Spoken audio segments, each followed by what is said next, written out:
Partially burned body found in Smokey Vale, St. Andrew. Hi again and welcome. This is Links 007 TV News Report, and we'll be right back with the full and exclusive details to come. Welcome to Links 007 TV News Report, providing you with the best in local and international news updates. This is a place where you can get the most reliable and informative news information. Links 007 TV News Report.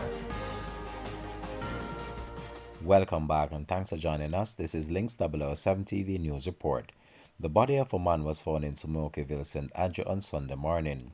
The body, which up to the publication of this report was still unidentified, was partially burnt according to the police. It was reported that at around 11 a.m., residents stumbled upon the partially decomposed body and summoned the police.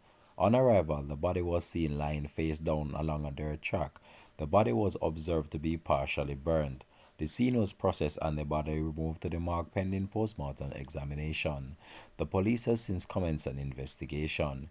This has been Links 007 TV News Report. Thanks for watching.